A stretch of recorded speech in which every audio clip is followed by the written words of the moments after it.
देश के प्रधानमंत्री नरेंद्र मोदी काम करने वालों को बहुत पसंद करते हैं क्योंकि वो खुद भी 18-18 घंटे काम करते हैं।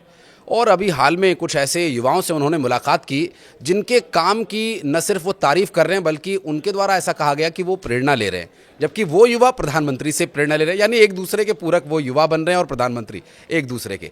नमस्कार, मैं हूं आशीष त्रिपाठी, आपके साथ डॉक्टर स्वप्ना वर्मा आज हमारे साथ मौजूद हैं। प्रधानमंत्री नरेंद्र मोदी से मिलकर आई हैं और बहुत सारी बातों में वो उन्हें फॉलो करती हैं और उनके साथ मुलाकात करने के बाद क्या एक्सपीरियंस रहा और क्या हैं उनके आयाम, क्या सपने लेकर स्वप्ना जी आज हमारे बीच पॉडकास्ट में बातचीत करने के लिए आई हैं। बहुत स्वागत है डॉक्टर स्वप्ना आपका।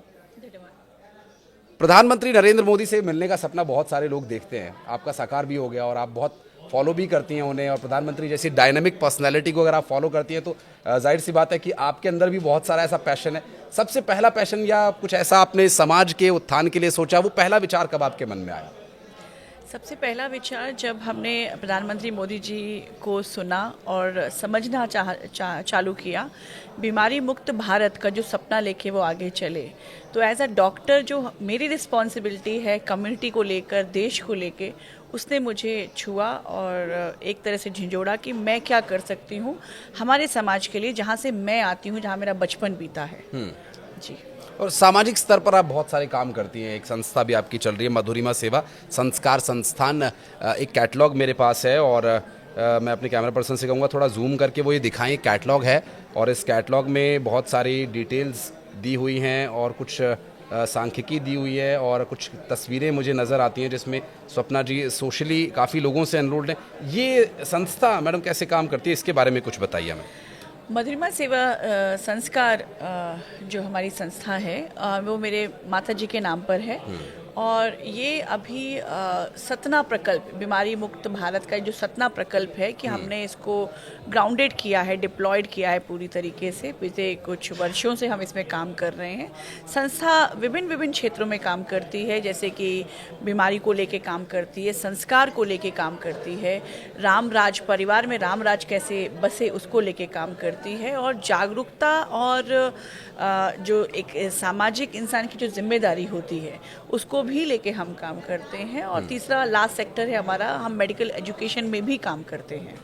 जी, तो इन सारी चीज़ों में संस्था काम कर रही है। बीमारी से समाज को मुक्त करने के लिए बहुत सारे उसके अलग अलग स्तर हैं। कई लोग मानसिक रूप से बीमार हैं, कई लोग शारीरिक रूप से बीमार हैं। पहले किस पर काम करने की ज़रूरत है? देखिए, हमारा कॉन्सेप्ट ये है कि वैसे तो आप जो कह रहे हैं बिल्कुल सही है कि इंसान बीमार बहुत तरीक़ों से होता है, लेकिन हम मधुरिमा सेवा संस्कार संस्थान के माध्यम से घर घर हमारी टीम जाती है और लोगों का स्वास्थ्य निरीक्षण पूरी तरह से हम करते हैं। और उस दौरान हम उनका blood sugar, urine routine, thyroid और सीबीसी की जांच करते हैं। उसके बाद उनकी एक डिजिटल हेल्थ प्रोफाइल एक सॉफ्टवेयर के माध्यम से बनाई जाती है। ये एक पूरा प्रोजेक्ट जो है वो एक डिजिटली टेक इनेबल्ड प्रोजेक्ट है।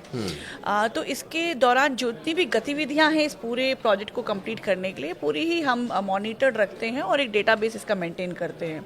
इसमें अच्छी बात क्या है कि जब व्यक्ति के आप पास जाते हैं तो उससे संपर्क बढ़ाया जाता है और उसकी संपर्क बढ़ाने के साथ साथ हम जब उनकी जानकारियां लेते हैं, जब उनका ब्लड टेस्ट हम लेते हैं और इलाज करते हैं, प्राथमिक इलाज करते हैं, उस वक्त हम उनका फैमिली ट्री चार्ट भी बनाते हैं। फैमिली ट्री चार्ट के दौरान हम उनके परिवार में अगर कोई विवाद है या उनके या कोई जेनेटिक जो एनालिसिस है वो भी हम गौर करते हैं, उसका भी हम ट्री चार्ट बनाते हैं, वो भी हम डिजिटली मेंटेन करते हैं। और फिर उस परिवार को समय समय पे हम इन्फॉर्म करते हैं कि आपको ये लाइफस्टाइल अपनानी होगी, क्योंकि आपके परिवार में आपके बड़े बुजुर्गों को ये बीमारी है, तो आपके अंदर भी 5% या 2% चांसेस है कि ये डेवलप हो सकती है।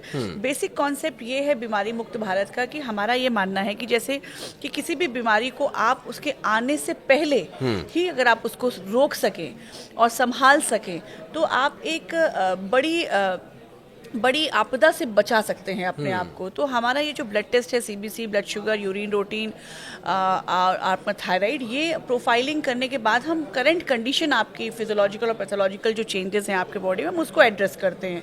उसके बाद हम पूरा एक प्लान बनाते हैं कि this is a physiological changes your body is undergoing and right now you need to follow this kind of medication plus the lifestyle changes plus the food habits and also the wellness, because wellness भी बहुत important है, mental health बहुत important है। तो घर का वातावरण कैसा है, हाइजीन कैसा है, इसको भी हम एड्रेस करते हैं। That it is actually a ecosystem, entire ecosystem of बीमारी मुक्त भारत। तो हमें लगता है कि अगर हम समाज में उन लोगों, जनजातीय क्षेत्र में हम जाते हैं या रूरल कम्युनिटीज़ में हम जाते हैं, जो लोग बहुत ही सिंपल होते हैं और बहुत ही सादगी से अपनी ज़िंदगी को जीते हैं, लेकिन कहीं ना कहीं अब पीड़ित तो वो भी हैं और उनको पता ही नहीं है कि इतनी बीमारियों से वो जूझ रहे हैं। और जब तक उनको पता चलता है, it is too late, it is too late. हमारे माननीय प्रधानमंत्री मोदी जी ने उनको आयुष्मान भारत कार्ड भी दे रखा है, लेकिन कई बार क्या होता है कि disease is so big it can not be covered under that. But इसमें हमारा संस्था के माध्यम से ऐसा सोचना है और ऐसा सबको बताना है कि समाज में हमें रहना है तो अपने परिवार से ही सुधार पहले चालू होता है, फिर वही सुधार हमारे समाज में जाता है, वो समाज का सुधार हमारे देश में जाता है। तो आपने सतना से इसकी शुरुआत की थी। मध्य प्रदेश चूँकि प्रधानमंत्री नरेंद्र मोदी के बहुत जो प्राइवेट जो या बहुत प्रिय जो राज्य हैं उनमें से एक मध्य प्रदेश आता है और सतना भी वो कई बार गए हैं। तो ये जो इनिशिएटिव आपने शुरू किया, मैं देख पा रहा हूँ कैटलॉग में, डॉक्टर होने के नाते बहुत समय तो कम होता है, लेकिन आप फिर भी सोशली काफ़ी एक्टिव हैं। कण कण में राम और बीमारी मुक्त अभियान के लिए आपने बहुत सारे वॉलंटियर्स का भी हेल्प लिया है। महिलाओं के साथ आप दिखाई दे रही हैं। मैं ये तस्वीरें और अपने पॉडकास्ट में ये तस्वीरें ज़रूर मैं दिखाऊंगा। और ये तस्वीरें चूँकि स्वप्ना जी की उन एक्टिविटीज़ की तस्वीरें हैं जो वो लगातार सोशली करती रहती हैं। बतौर डॉक्टर स्वप्ना जी, क्योंकि काफ़ी मुश्किल होता है टाइम निकालना, क्योंकि आप जब डॉक्टरी की तैयारी कर रहे होते हैं बहुत पढ़ना पड़ता है, फिर उसके बाद बहुत सारी प्रैक्टिस, उसके बाद फिर लोगों का बीमारी से इलाज। तो इस तरफ आपका मुड़ना कैसे हुआ, वो अंकुर कैसे फूटा? देखिए, मेरी माँ जो हैं पिछले 12 वर्षों से बेड रिडन हैं और मैं अपनी माँ से बहुत ज़्यादा जुड़ी हुई हूँ और मेरे पिता नहीं हैं। तो मेरी माँ की आवाज़ जा चुकी है, पिछले 5 सालों से वो बात नहीं करती हैं और जब उनकी ये बीमारी चालू हुई तो हमें समय पे पता नहीं चल पाया कि वो इस बीमारी से पीड़ित हैं। और आज मैं उनको एक कह लीजिए ज़िंदा डेड बॉडी की तरह ही देखती हूँ, क्योंकि ना वो रिएक्ट करती हैं, ना वो बात करती हैं, बस वो लेटी रहती हैं, कम्प्लीटली बेड रिडन। तो वो उस चीज़ ने मुझे बिल्कुल झंझोड़ के रख दिया कि बीइंग अ डॉक्टर अगर मैं अपने माँ को नहीं बचा पा रही हूँ और अपनी माँ में आवाज़ नहीं दे पा रही हूँ, तो ऐसा कितने लोगों के साथ हो रहा होगा, देश में कितने लोग इससे पीड़ित हो रहे होंगे, कितने इमोशनली ब्रेकडाउन हो रहे होंगे। तो उस दिन मैंने तय किया कि अब मेरी जो भी मैंने जो पढ़ाई की है और जो भी नॉलेज मैं रखती हूँ वो मैं सिर्फ समाज सेवा के लिए इस्तेमाल करूँगी। और उस दिन से मैंने प्रैक्टिस पूरी तरह से बंद कर दी है और आज मैं जो भी काम कर रही हूँ सिर्फ समाज के लिए कर रही हूँ, समाज के उत्थान के लिए कर रही हूँ। उन हज़ारों लाखों लोगों की दुआएं भी मुझे लगता है स्वप्ना जी आपकी माता जी को लगेंगी और एक दिन वो आपको बोल करके आशीर्वाद दे पाएंगी। और शायद पॉडकास्ट की तस्वीरों में ना लोग महसूस कर पा रहे हो, लेकिन आपकी आंखें अब इस वक्त नम हो गई हैं। माँ का एक विषय ऐसा ही विषय होता है। अगर आप कंफर्टेबल हो, क्या परेशानी है उन्हें, किस तरह की बीमारी से वो जूझती है? She is suffering from the Parkinson's disorder. Parkinson's disorder एक मूवमेंट डिसऑर्डर है which actually comes from 10% even depression is involve in that. तो मेरे पिताजी को जब हम लोगों ने खोया तो हमारी माता ने बहुत संघर्ष से हमको आगे बढ़ाया और बहुत ही एक संघर्ष जीवन जिया। मैं बताना चाहूँगी कि एक समय था जो उन्होंने पेटीकोट तक सिए और हमें पढ़ाने के लिए, हमें आगे बढ़ाने के लिए। तो उस डिप्रेशन में जब वो गुजरी और हम सब आगे बढ़ रहे थे तो वो शायद किसी को पता नहीं चल पाया और उनका नर्वस सिस्टम जिस तरीके से फाइट किया उनके विचारों से या उनकी बॉडी से, उनकी जो इम्यूनिटी थी, तो that has created disease that is Parkinson's disorder and now today she is into the very progressive stage of Parkinson's. तो दैट्स द रीज़न। बिल्कुल, हम उम्मीद करते हैं कि आपकी माताजी ज़रूर एक दिन खड़े हों और आपको आशीर्वाद दें, आपसे बातचीत करें, जो कि आप आवाज़ सुनने के लिए काफ़ी दिन से निश्चित रूप से मैं बीइंग अ डॉक्टर बहुत प्रैक्टिकल हूँ और मेरी माँ की जो पीड़ा है वो शायद ही इस जीवन में दूर हो, लेकिन क्योंकि मैंने इस धरती पे जन्म दिया है और मुझे ऐसा लगता है कि इस धरती पे ऐसा शायद मेरे प्रयासों से मैं किसी की माँ को अगर बचा पाऊँ कि समय से पहले उनको मैं बता पाऊँ जिससे उनका परिवार तितर बितर ना हो, उनके बच्चों से उनके माँ की आवाज़ दूर ना हो पाए, यही मेरा स्वाभाविक है, प्रयास क्योंकि एक सूत्रधार एक माँ ही होती है स्वप्ना जी, और परिवार को जोड़ने का जो काम है वो माँ के ही द्वारा होता है। और आपकी माँ ने तो पिता और माँ दोनों की जिम्मेदारी को निभाया। और ऐसे बहुत सारे हमारे पॉडकास्ट के व्यूअर्स भी होंगे जो इस तरह की संघर्षपूर्ण जिंदगी जी रहे होंगे। देखिए, संघर्ष जीवन में आता ही रहता है किसी न किसी तरीके से, लेकिन ये इसकी शुरुआत जिस बीमारी का आपने जिक्र किया, बहुत ही गंभीर बीमारी है, इसकी बहुत छोटे स्तर पर शुरुआत होती है। हम आजकल की जो लाइफस्टाइल है उसमें देखते हैं कि ब्लड प्रेशर की एक समस्या होती है और वो बढ़ते बढ़ते न्यूरोलॉजिकल प्रॉब्लम बन जाती है। बहुत सारे लोग, चूंकि आपने तो एक बहुत बड़ा मास अभियान चलाया हुआ है, लेकिन आजकल लोग जब तक जान पर ना बना, कई बार डॉक्टर्स के पास भी नहीं जाते। कि मेंटालिटी हम इंडियंस की हो चुकी है। तो एक छोटी सी बीपी की बीमारी से लेकर न्यूरो तक की जो परेशानी है, वहां तक लोग पहुंच जाते हैं।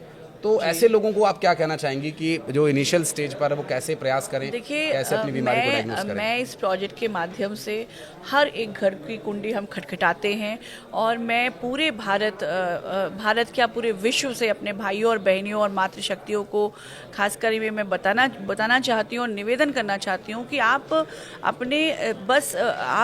ज़रूर अपनी CBC, blood sugar, urine routine, thyroid एक प्रोफाइल ज़रूर कराइए, और उसमें आपको थोड़े भी अगर चेंजेस दिख रहे हैं तो आप इमीडिएटली उस पर एक्शन लीजिए। और आप ही, क्योंकि अपने शरीर को आप ही अपने शरीर को बचा सकते हैं, और अगर आपको उसमें जो चेंजेस दिख रहे हैं आप उसको इमीडिएटली अगर कंट्रोल करेंगे तो आप किसी बड़ी बीमारी की चपेट में आने से, या न्यूरोलॉजिकल डिसऑर्डर या हार्ट के डिसऑर्डर से आप बहुत अच्छी तरीके से बच सकते हैं। क्योंकि आप ही हैं जो अपने परिवार की नींव हैं, और आप ही अपने परिवार का कर्णधार हैं। तो मेरा खासकर मातृशक्तियों से ये निवेदन है, देश की मातृशक्तियों से निवेदन है कि अब अपने आप हेल्थ को बिल्कुल नज़रअंदाज मत करिए। क्योंकि मैंने ये देखा है कम्युनिटी में काम करते हुए कि महिला जो घर की है वो दिन भर अपने कामों में ही जुटी है, और एंड ऑफ द डे अगर उसकी कमर में दर्द है तो शी इग्नोर्स की कोई बात नहीं, और फिर भी काम करके वो दर्द में ही सो जा रही है। तो मेरा मातृशक्तियों से ये कहना है कि आप जो प्रेम में बंधी हैं, जो मोह में बंधी हैं, ये क्षणिक है। अगर आप ही नहीं है इस दुनिया में तो उस परिवार बिल्कुल ध्वस्त हो जाता है, बच्चों की जिंदगी ध्वस्त हो जाती है। तो मेरा बहुत बड़ा इंपॉर्टेंट रोल है पेन किलर्स का। जब कमर में दर्द हुआ, एक पेन किलर खाई और फिर वापस काम पर लौट गए। बिल्कुल। तो मेरा हर मातृशक्ति से ये कहना है, हर बहन को ये निवेदन है कि प्लीज़ नाउ बस इनफ हो गया। आपको कुछ नहीं करना है, एक अपनी बेसिक हेल्थ प्रोफाइल की चेकअप करिए। आप जहाँ पे भी हैं वहाँ से उसका एक ब्लड टेस्ट आप अरेंज करिए अपने लिए, और CBC, blood sugar, urine routine, thyroid से आपको ये पता चलेगा कि आपके अंदर कोई बीमारी पनप रही है या नहीं। अगर पनप रही है तो आप आगे बढ़ के उसका इलाज करिए, साथ साथ अपने परिवार का ध्यान दीजिए, अपना भी, लेकिन पहले ध्यान दीजिए। अगर आप नहीं है तो परिवार नहीं है। तो अगर आप से कोई दूर गांव में बैठा हुआ या किसी और शहर में बैठा हुआ कोई व्यक्ति जुड़ना चाहता है, या कोई माता या कोई बहन अगर जुड़ना चाहती है, आपसे सहायता लेना चाहती है, तो वो आपको कैसे अप्रोच करेंगे? हमारी संस्था के माध्यम से मुझसे कोई भी बात कर सकता है, और मैं बहुत ही ईज़िली अवेलेबल हूँ, मेरे फ़ोन कॉल्स के थ्रू भी और सोशल मीडिया लिंक्स के थ्रू भी, और हमारे यूट्यूब चैनल्स हैं उसके थ्रू भी। तो फ़ोन नंबर्स के थ्रू ईजिली संपर्क बैठाया जा सकता है। हाँ बिल्कुल, बहुत फ़ोन। किस तरह की ज़्यादा परेशानियाँ लोग बताते हैं? ज़्यादातर परेशानियां जो मेरे सामने उभर के आ रही हैं अभी, वो मैंने जो देखा है कि उनको पता ही नहीं है। हाइजीन डिसऑर्डर भी बहुत ज़्यादा है ग्रामीण क्षेत्रों में। मतलब कहीं ना कहीं उनको ये पता नहीं है कि पर्सनल हाइजीन कैसे मेंटेन करना है, वुमेन हाइजीन क्या है, ओरल हाइजीन क्या है। तो उसके चलते they suffer a lot, and then they ignore. कभी नीम के दातून से कर लिया बस, और दांत सड़ रहे हैं, लेकिन दे डोंट केयर, मतलब उनको समझ में नहीं आता करना क्या है। तो थोड़ा हाइजीन के प्रति, और सिर्फ लाइफस्टाइल जो उनकी है, जैसे कि दिन भर कुछ नहीं खाया और फिर सीधे खाना खाया, और उम्र हो चुकी है, अब 45 साल के आप हो चुके हैं, सुबह से आपने कुछ नहीं खाया, सीधे खाना का, तो it's very natural you will end up with the gastritis issues, and that will create stomach pain, and then you are taking pain killers, again it will increase the pain, because you need मतलब आपको वहाँ पर आपको gastric medicine चाहिए, ना कि pen killers चाहिए। तो this is an unaware, people are really unaware कि how do have to deal their life. तो लोग ये नहीं समझ पा रहे कि उनको अपनी एक ज़िंदगी, मैं तो सबसे ये कहती हूँ कि आप बस अपनी ज़िंदगी की जिम्मेदारी लीजिए।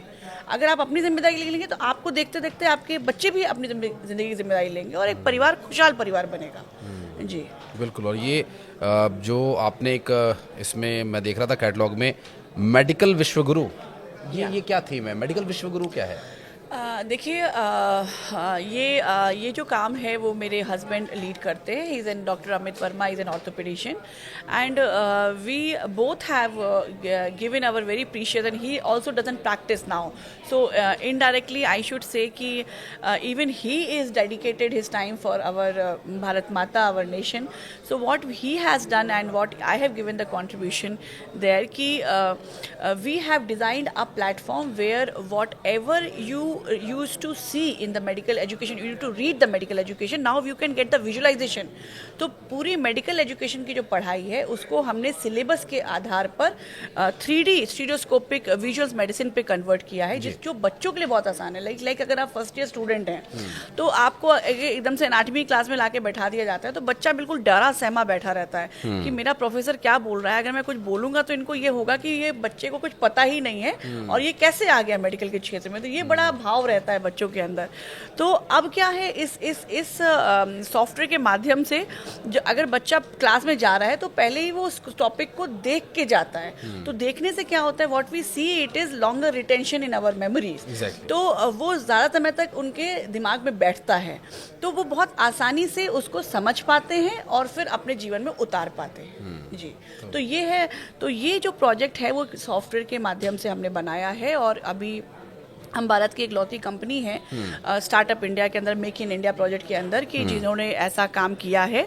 और ये हमें मानना है कि ये जो सॉफ्टवेयर है ये सिर्फ ना आपको कंटेंट को दिखा रहा है, बल्कि अगर ये क्लासरूम में है तो क्लासरूम में जो हमारे प्रोफेसर्स हैं, स्टीम, आपको पता है कि मेडिकल की पढ़ाई बहुत ही टफ होती है और बहुत ही लेबोरियस पढ़ाई है और बहुत बड़े बड़े कॉन्सेप्ट्स हैं. तो हमारा ऐसा मानना है कि हमारे जो भारत के प्रोफेसर्स हैं आज यूएस में है, यूके में है, तो अगर आप देखिएगा कि भारतीय कहाँ कहाँ जाके काम नहीं कर रहे हैं, कहाँ कहाँ जाके अपना देश का नाम नहीं रोशन कर रहे हैं. मुझे तो ऐसा लगता है कि अगर भारत के डॉक्टर्स ना हो तो शायद आधी दुनिया हैंडीकैप हो सकती है, क्योंकि हमारे ही डॉक्टर्स वहाँ जाके प्रैक्टिस कर रहे हैं और बड़ा बड़ा नाम कमा रहे हैं. उनके देशों का नाम हो रहा है हमारे डॉक्टर्स की वजह से.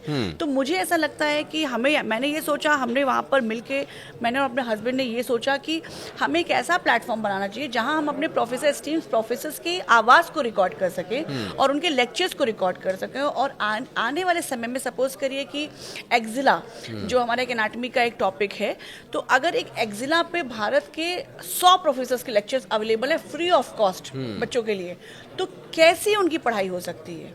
मतलब it is like education with no limit.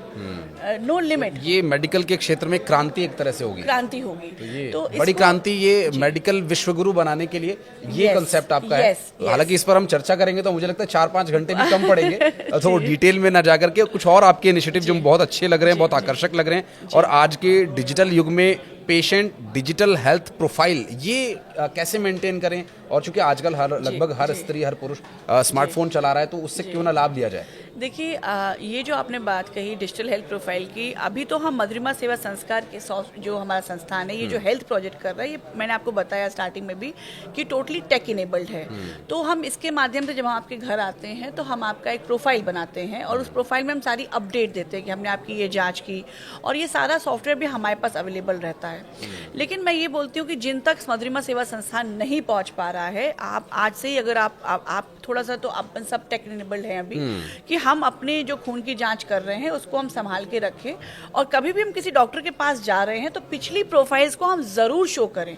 क्योंकि हड़बड़ाहट में क्या होता है कि हम करंट इश्यूज लेके डॉक्टर के पास चले जाते हैं, पिछला इतिहास बस मुंह जबानी बताते हैं. लेकिन क्या होता है कि अगर हमारी ब्लड प्रोफाइल्स पास्ट हिस्ट्रीज की तरह अवेलेबल हैं, तो doctors can analyse the physiological and pathological changes what your body has gone under and what exactly your body is suffering on, so they can make a graph out of that. So ये बहुत मददगार हो सकता है. इसलिए हम लोगों से कहते हैं कि हम तो जब जहाँ तक पहुँच रहे हैं हम तो बना ही रहे हैं और हम आपको ये अवेयर भी करा रहे हैं. और लेकिन अगर हम नहीं जिन तक पहुंच पा रहे हैं तो आप सब भी इसको मेंटेन करें। और डॉक्टर साहब, चूंकि आप डिजिटल प्रोफाइल की, हेल्थ प्रोफाइल की बात कर रहे हैं, मुझे कई बार जो रियल एक्सपीरियंस होते हैं, कई बार लोग जो डॉक्टर प्रिस्क्रिप्शंस लिखते हैं, आप इस हफ्ते डॉक्टर को दिखाने गए, कोई परेशानी, अगले हफ्ते जाएंगे तो पिछले हफ्ते वाला पर्चा गुम जाता है। तो कई बार फिर डॉक्टर को मजबूरी में उसी वक्त जो डायग्नोज करता है उसके हिसाब से दवाई लेनी पड़ती है। तो ये जो लापरवाही है स्वास्थ्य के प्रति, इसको लोग कैसे दूर करें, इसके बारे में प्लीज कुछ देखिए, अगेन अगर आपने वो तार छेड़ दिया जो हम संस्था के फिर से कर रहे हैं कि असल में क्या है कि देखिए, हम जो उस पे भी रीच करते हैं वो ऐसे परिवार हैं, या तो वो गरीब हैं या जनजातीय क्षेत्र से आते हैं, रूरल कम्युनिटी से हैं। अब क्या है कि ये जो लोग हैं वो कहीं ना कहीं काम करने अपना एक पलायन कर जाते हैं, एक शहर से दूसरी जगह पलायन कर जाते हैं। तो क्या होता है कि यहाँ पे इन्होंने कुछ इलाज लिया और पलायन करे कहीं और चले गए, वहाँ पे उनको कुछ बीमारी हुई, तो इतिहास में कुछ नहीं पता है कि इनको हुआ क्या। तो हमारा ये एक तरह से हमारा जो इनिशिएटिव चल रहा है और हमारा सरकार से भी निवेदन है कि ऐसे लोगों की डिजिटल प्रोफाइल बनना बहुत आवश्यक है जो इस तरह के जीवन में है, क्योंकि अगर हम काउंटर करना चाहते हैं स्वस्थ और समृद्ध भारत को, अगर हम देख रहे हैं, तो जब तक हम उनकी डिजीज और हेल्थ प्रोफाइल को मेंटेन नहीं रखेंगे और अवेल नहीं रखेंगे उनके एक आईडी के माध्यम से और एक या स्कैनर के माध्यम से, तब तक उनको हम पीड़ा से बाहर नहीं निकाल पाएंगे। बिल्कुल। और मैं देख रहा हूँ डॉक्टर साहब, अभी एक परसों शायद खबर थी, मैं पढ़ रहा था, बहुत छोटी सी बच्ची, 6 साल की बच्ची को हार्ट अटैक आया, 24 साल के कार्डियक अरेस्ट के शिकार हो रहे हैं, जिम में ट्रेडमिल पर हार्ट अटैक आ रहा है, वो ऑन द स्पॉट उनकी डेथ हो जा रही है। ये किस तरह की परेशानी है? ये कौन सी बीमारी लग गई है हमारे देश में युवाओं को? देखिए, ये बीमारी जो लाइफस्टाइल हम लोग जी रहे हैं, वो इस समय खुद में ही बहुत बड़ा अलर्ट सिस्टम है। अगर हम अपने ट्रेडिशन सिस्टम में जाएं, आज जिस तरीके से आप इंटरमिटेंट फास्टिंग की अगर हम बात करें, जो आपने बात कही है, हमें कुछ नहीं करना है, हमें पीछे जाके सनातन पद्धति को पढ़ना है और समझना है, जो हमारी वो पद्धति हमारे शरीर के लिए भी लागू होती है कि हमें किस समय खाना खाना है और किस समय नहीं खाना है, कैसा खाना खाना है और कैसा सोना है, कैसा उठना है और कैसी बातचीत करनी है। ये सारी चीज़ें ही एक हेल्दी सिस्टम को डेवलप करती है। लेकिन अब हम क्या है, वी आर लीस्ट बॉदर्ड कि अरे कुछ नहीं होता है, खा लो, कुछ नहीं होता है। तो बहुत कुछ होता है। हमारी सिस्टम एक ऐसी मशीन तो नहीं है कि आप कुछ भी खाओ, इट्स अ डस्टबिन कि आप वो अपने आप फिल्टर, ऐसा नहीं है। तो it is impacting us now. तो सेम थिंग इज हैपनिंग, क्योंकि अगर आप देखिए दिल्ली की बात करें अगर हम, तो पोल्यूशन है, and then your lungs are deprived, है ना, and on top of that you have a smoking habit. So क्या होगा, आपके लंग्स को एयर नहीं मिल रही है, end of the day you will end up with some major issues like death. So ये इश्यूज बहुत बड़ा है कि हम एक तो हमारे एनवायरनमेंट को हमें, अब देखिए हर एक चीज़ इंटरलिंक्ड है। अगेन आई टेल, हम जब बोलते हैं बीमारी मुक्त भारत, तो ये एक ऐसे भारत का निर्माण के हम एक ख्वाब देख रहे हैं जो माननीय प्रधानमंत्री मोदी जी ने देखा है ना, कि कैसा हो भारत, स्वस्थ, समृद्ध, सशक्त, है ना, समृद्ध भारत। तो ये भारत में हम क्या योगदान करेंगे? अगर सिर्फ सरकार पे हम डिपेंड नहीं हो सकते, तो as a citizen what is our responsibility? तो हमारे पास का जो इकोसिस्टम है वो ग्रीन होना चाहिए, हमारे घर में हेल्दी लाइफस्टाइल होना चाहिए, वातावरण अच्छा होना चाहिए। हर परिवार को ये कोशिश करनी चाहिए कि घर का वातावरण अच्छा हो, क्योंकि जो बच्चों का जो ब्रेन जब ग्रो होता है, वो सारी चीज़ों को बहुत तेजी से पकड़ता है और फिर वो उसी लाइफस्टाइल को लीड करते हैं। तो हम परिवार में रहने के बाद हम पहले तो कलेश में फंस जाते हैं, हम सोचते हैं बच्चे छोटे हैं, लेकिन एक्चुअली बच्चे वही देख रहे हैं और वो उसको आधार बना के आगे बढ़ते हैं। तो बीमारी मुक्त भारत की अगर हम बात करते हैं, तो ये सिर्फ हेल्दी सिस्टम की नहीं, हेल्दी इन एवरी वे।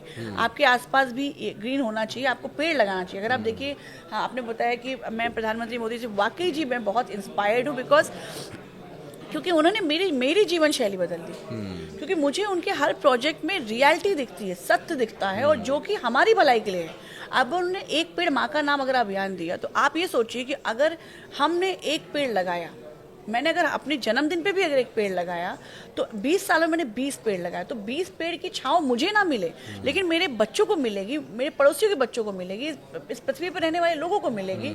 उससे कितने अनेक जीव जंतुओं को खाना मिलेगा। एक पेड़ लगा करके आप कॉस्मिक एनर्जी से जुड़ जाते हैं। Cosmic energy, and then what is ecosystem you are developing. You are giving a food to insects, you are giving a place to birds, you are giving a life to our upcoming generations. So you oxygen for lungs. So just imagine ki what our prime minister has a vision for us, for our upcoming generations. So that's what like makes me thrill कि यार हम क्या कर सकते हैं as a individual, आप क्या कर सकते हैं, मैं क्या कर सकती हूँ। तो आई फील कि आई रिक्वेस्ट एवरीवन, प्लीज़ आप जो भी लाइफ में आप काम कर रहे हैं, कुछ भी कर रहे हैं, लेकिन 10% of your life your community needs it. आप प्रधानमंत्री से मिले थे तो कैसा लगा आपको, वो एक्सपीरियंस कैसा था? क्योंकि प्रधानमंत्री को हम टीवी पर देखते हैं, हमारे ज़्यादातर जो पॉडकास्ट के व्यूअर्स हैं वो देखते हैं प्रधानमंत्री को भाषण देते हुए, इस उम्र में भी इतनी एनर्जी, इतने एंथुजियाज्म। आप जब सामने से मिले तो कितना प्रभाव आप पर पड़ा, और क्या आपका पहला एक्सपीरियंस या पहला रिएक्शन प्रधानमंत्री को देखकर क्या था?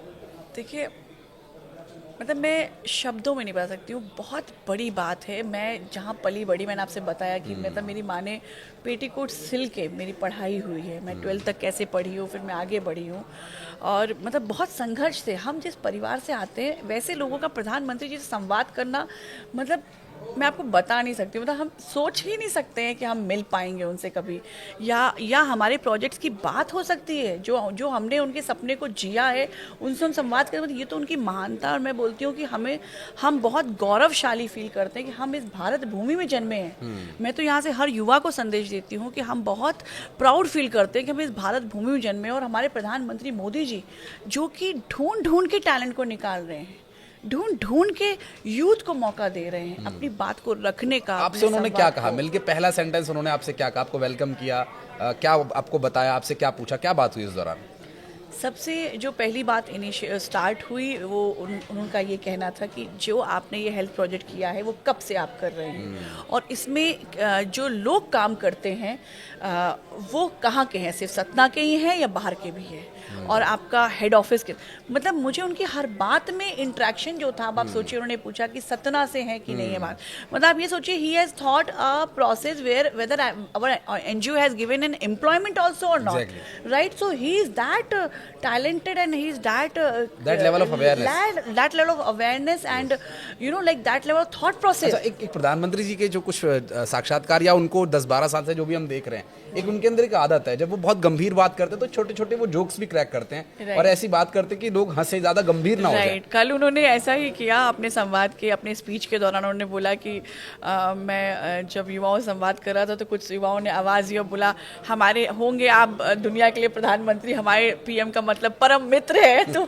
सबने बहुत क्लैप किया। एक्चुअली उन्होंने जो कहा, एक्चुअली आई फेल्ट इट कि हमारी जो आइडियोलॉजी है आज, जो हम इसको इंस्पिरेशन मानते हैं, जो देश का युवा जिसको इंस्पिरेशन मानता है, एंड आई रियली फील कि no one can replace him, because the thought process what he has got, it's magical. It's I cannot explain you the way he addresses the things, and he yesterday उनसे मिलकर जिस तरीके से मुझे ऊर्जा महसूस हुई, और जिस तरीके से मुझे मतलब मेरे अंदर बल आया है कि मतलब मुझे लगता है कि मेरे अंदर 100 हाथियों को बल आ गया, मैं और काम करूँगी। और वहाँ पे जितने युवा मौजूद थे सबके अंदर ये भावना है, तो उनसे मिलना हम सबके लिए बहुत बड़ी बात थी। और मुझे लगता है जो उन्होंने सपना दिखाया है हमको, विकसित भारत, विकसित राष्ट्र बनाने का, मतलब आई एम तो 100% for my nation and for my मातृभूमि। एंड मुझे ऐसा लगता है कि आज उनको सुनने के बाद जो भी युवा वहाँ मौजूद थे, और जो युवा उनको सुन पा रहे थे टेलीविज़न के माध्यम से भी, तो मैं उनसे अपना एक्सपीरियंस शेयर करना चाहती हूँ कि जस्ट बिलीव मी कि if you really dedicate your life, at least if 10% also for our मातृभूमि, for our Bharat Mata, you are gonna get the recognization. और इसी रिकॉग्नाइजेशन से हमारी पहचान है, हमारी भारत भूमि से हमारी पहचान है। तो मेरा युवाओं से भी यहाँ आज निवेदन है कि विकसित भारत में आप सब बढ़ चढ़ के हिस्सा लीजिए। आप जिस भी क्षेत्र में काम करते हैं उस क्षेत्र में आप कुछ यूनिक करने की कोशिश करिए, और कुछ थिंक टैंक की तरह काम करने की कोशिश करिए, क्योंकि आपकी पहचान भारत से है और कहीं से भी नहीं है। हमारी पहचान इस मिट्टी से है। जी 2047 के लिए एक लक्ष्य आपकी संस्था लेकर चल रही है जी। और 2047 तक, अब चूंकि अब प्रधानमंत्री से आप मिल लिए और प्रधानमंत्री को आपने अपना पूरा प्रोजेक्ट बता दिया, और मुझे लगता है गवर्नमेंट से भी जो हेल्प्स आपको चाहिए होंगी वो मिलेंगी। अभी तक गवर्नमेंट से जो हेल्प मिली उससे कितना आप आगे बढ़े, या कितना आपका सपना पूरा होता हुआ दिखाई दे रहा है जो आप पूरे देश के लिए देख रही हैं? देखिए, बीजेपी गवर्नमेंट में एक चीज़ बहुत अच्छी है, मैं कहना चाहूँगी कि they try to address the issues immediately. तो मैंने जब भी संपर्क किया कि अगर जैसे कि हम प्राथमिक लेवल पे इलाज करते हैं और किसी के अंदर जैसे बहुत बड़ी बीमारी उभर के सामने आ गई, तो वो फिर उसको हमने जिला अस्पताल पे हम रेफ़र करते हैं, फिर जिला अस्पताल पे हम संपर्क स्थापित करते हैं और मेक श्योर करते हैं कि आपका जो ट्रीटमेंट हो जाए। तो हमें ज़्यादा फॉलोअप की ज़रूरत नहीं पड़ी। तो ये सरकार का एक योगदान योगदान था कि हमारे जिला अस्पताल में या हमारे प्रदेश में जो भी, जैसे मैं मध्य प्रदेश से आती हूँ, तो प्रदेश के जो अस्पताल हैं, जो जिला अस्पताल हैं या सरकारी जो हमारे मेडिकल कॉलेज है, जैसे रीवा मेडिकल कॉलेज है हमारे नियरेस्ट, तो वो higher centre of medical education है, तो वहाँ पर आपको सुपर स्पेशलिटी की टीम अवेलेबल है, तो they are also very dedicated. तो हमारे मतलब मुझे बहुत सपोर्ट मिला है जब भी मैंने पेशेंट्स को रेफर्स किया है, तो they have addressed immediately and they have helped them a lot. क्योंकि स्वप्ना जी, अब हमारे सवाल अलग होते हैं और कई बार हम कुछ बोलना चाहते हैं, वो सवालों में कहीं दबकर रह जाता है। ऐसी कोई बात अगर आप बताना चाहती हो जो इन सवालों से अलग हटकर आप कोई मैसेज देना चाहती हैं, कुछ कहना चाहती हैं तो? हाँ, देखिए, भारत स्वस्थ और समृद्ध भारत का सपना जो प्रधानमंत्री मोदी जी ने देखा है, उसको मैं हर दिन जीती हूँ। और मैं इस माध्यम से आज ये कहना चाहती हूँ कि अगर हम जनजाति क्षेत्रों में या रूरल कम्युनिटीज़ के घर घर जाके बस सीबीसी, ब्लड शुगर, थायराइड की जांच करके अगर हम एक ब्लड प्रोफाइल बनाएं, तो उनको हम एक बड़ी चीज़ों से, बड़ी आपदा से रोक सकते हैं। और उसके बाद उसको हम आयुष्मान भारत कार्ड से definitely government can connect and let them follow the treatment. But ये सब जो प्रक्रिया हो वो एक डिजिटल प्लेटफॉर्म पे हो, क्योंकि वो पारदर्शिता को स्थापित करती है, क्वालिटी को स्थापित करती है। और फिर हमें पता होता है कि अगर राम का हमने इलाज किया है, तो आज राम बिहार चला गया है, तो उसकी प्रोफाइल में उसकी डिजिटल प्रोफाइल अगर खोली जाए कहीं किसी भी अस्पताल में, तो उसका पूरा इतिहास, उसका पूरा प्रीवियस जो उसकी डिजिटली अवेलेबल हो, ऑनलाइन कनेक्ट हो, तो इससे लोगों को परेशानी नहीं होगी फॉलो अप करने में। और क्योंकि वो राम जो है हमारे मध्य प्रदेश का निवासी है, तो हमारी सरकार को भी पता हो कि हमारा एक बच्चा आज दूसरे बिहार में जाके काम कर रहा है या बॉम्बे में जाके काम कर रहा है, और उसके अंदर ये चेंजेस, ये प्रोफाइल, हेल्थ प्रोफाइलिंग में ये इश्यूज थे। तो ये मेरा ज़रूर कहना है। दूसरा मेरा ये कहना है कि बच्चों को संस्कार बहुत इम्पॉर्टेंट चीज़ है। आज हम जिस कल्चर में हैं, कहीं ना कहीं वो डिप्राइव हो रहा है।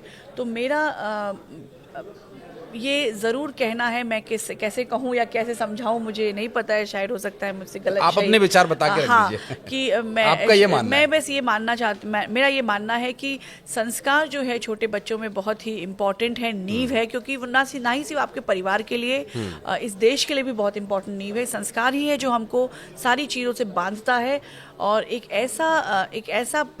ऐसा वातावरण क्रिएट करता है जिसमें हर व्यक्ति खुश रह सकता है। तो बच्चों को संस्कारवान बनाना बहुत महत्वपूर्ण है, सनातन से जोड़ना बच्चों को बहुत महत्वपूर्ण है, अपने धर्म के प्रति उनको जागरूक रखना बहुत महत्वपूर्ण है, क्योंकि हमारा जो सनातन धर्म है, मैंने आपसे कहा ना, it is related to our health system also.